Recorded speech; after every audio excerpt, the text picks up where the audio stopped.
It's starting to kind of surprise us how much we've been hearing from the Take-Two Interactive CEO, the parent company of Rockstar Games, Strauss Zelnick himself, whether it be on a live TV interview or just an earnings call that's also available to the public. Our guy Strauss has gotten on another CNBC interview. We're going to take a look at it in a second. This is another scenario where the CNBC interviewers are actually asking the right and juicy questions that we want to hear, like the big question that everyone's asking: when is GTA 6 coming out, Strauss? And almost every single time his answer is directly indirect. It's both direct and indirect at the same time. So take a look at this clip. And we begin to see a nice sort of gain as we head into the end of the year. And by calendar 24, we feel like we'll be in a good place. Strauss, I mean, a lot of your investors, at least when I talk to them, they want, when's the ship date for Grand Theft Auto? That's the first question. So when is it? So we leave the announcements about upcoming titles to our labels. And we have said we have a very robust pipeline of titles, and we have a great outlook for fiscal 25, where we've reiterated our belief that we'll generate about $8 billion in net bookings. So pretty exciting time, but we haven't spoken about the specific release schedule. When it comes to GTA, there's a belief, I think, that it's had materially higher development costs, and so there's some question as to profitability, ultimately, when you do ship. The Grand Theft Auto franchise is perhaps the most profitable franchise in the history of entertainment. We focus on costs, of course. We have a three-part strategy: be the most creative, be the most innovative, be the most efficient. So we're not cavalier about costs.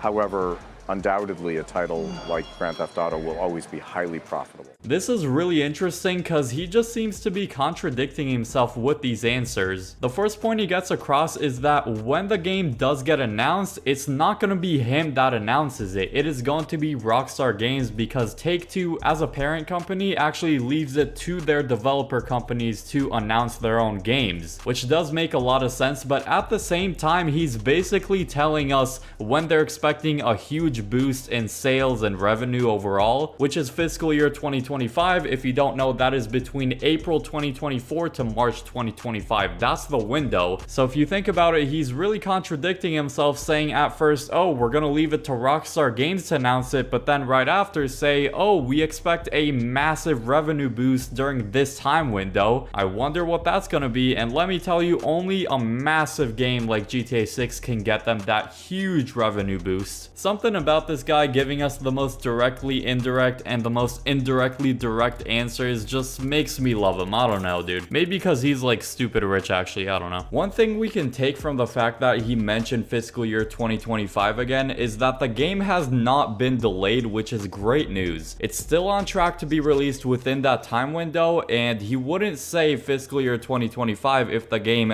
did have some delay, unless it got delayed a little bit, but it would still be scheduled to release within that time window. And so if you still have any sort of doubt whether that's actual GTA 6 that's gonna give them that huge revenue boost, Strauss literally mentions how they have other titles that are also great, but nothing compares to GTA 6, which only strengthens the assumption that GTA 6 is that huge game he's talking about that's gonna give him that boost. With the past several public interviews he's done in the last couple of months, it reassures us that GTA 6 is still coming relatively soon. And on top of that, he continues to talk about how GTA is unmatched and they're just looking to exceed everyone's expectations with this new game, because that's ultimately what you need in a new game, especially a game that's going to be this gigantic. It needs to bring new things that we're not expecting. It needs to blow everyone away, and for it to be dynamic with the new level of technology we have nowadays, because GTA 5 way back in 2013 is much less capable than a new GTA game that's probably going to come out either in 2024 or early 2025. So hopefully they use that new capabilities to make the game really big and really good. If anyone forgot, we're still playing a game that released back in 2013. Just take a second and remember what you did and how you were back then. Literally a freaking decade ago. And with the release of the game being roughly more or less like a year away, which is actually really soon if you think about it, an actual reveal trailer has to be coming very soon. A lot of people, including me, are hoping that's going to be within the next few months, which is going to break the internet. yet. It could be on GTA 5's 10-year anniversary on September 17th of this year, or on the 1st of October, which is GTA Online's 10-year anniversary. Also during October was when Rockstar Games revealed Red Dead Redemption 2, which is their most recent big title that they got out. October seems to be a very solid time for Rockstar to reveal it. If not by sometime in October, then maybe November, December, but I'm definitely not going to be looking further than that for sure. Now, you guys remember the leaked gameplay that we got a bit ago? I mean, the hacker leaked it, he got arrested, blah blah blah. Anyway, someone took all of the logos that were seen inside of that gameplay and put them on one picture. Let's take a look at this real quick. The first thing that caught my eye was the Vice City Mambas. Seems like we're gonna have some sort of sports team that's Vice City themed, which is very cool. It really makes me wonder if we're gonna have a functional sports arena in the game that we can actually go in and watch different events. I know we have an arena in GTA 5, but it's really only for the arena war like game mode, so it's only in a specific game mode. It's not exactly the most functional thing. With the Vice City Mambas, what if we have a dedicated like basketball arena for that team and we can actually purchase tickets and go and watch that game, literally a full-on basketball game as entertainment inside of GTA 6, which is also entertainment. Or better yet, since Rockstar Games acquired the biggest GTA roleplay servers, what if we can actually do a full-on basketball career mode as a player in GTA Online? So as a roleplay career, we're just a basketball player of the Vice City Mambas. Basically a 2K My Player career just in GTA 6. That would be pretty awesome. Anyway, some more logos we got are gas stop, nothing special, quick shop, that's probably like a gas station, mini market. We also have the Port Gellhorn police logo. That's pretty cool. So a location in the game is going to be called Port Gellhorn. We can confirm that's going to be some area of the map, Port Gellhorn. We have LTD Gasoline, that's going to be a gas company. We have E-Cola and Sprunk, which is the exact same as in GTA 5, so Coke and Sprite. Those are just the in-game parody versions. We also have the Hank's Waffles. Sounds like a diner location that we can go in. In one of the gameplays, we saw Lucia inside of a diner, so that was probably Hank's Waffles. I just wanted to show you guys that. I thought that was really cool to check out. And other interesting GTA 6 news, on German national television, someone went on there and asked where's GTA 6 a good couple times. Bist eigentlich gar nicht so toll. Einen guten Tag, Laser, mein Name.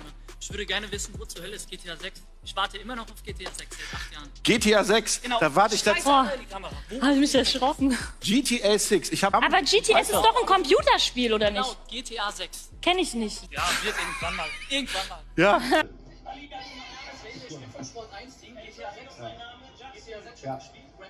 Ja, wieder. Sag mal, würden Sie jetzt bitte das Set verlassen, aber ganz schnell. Ja, ja, Vice City.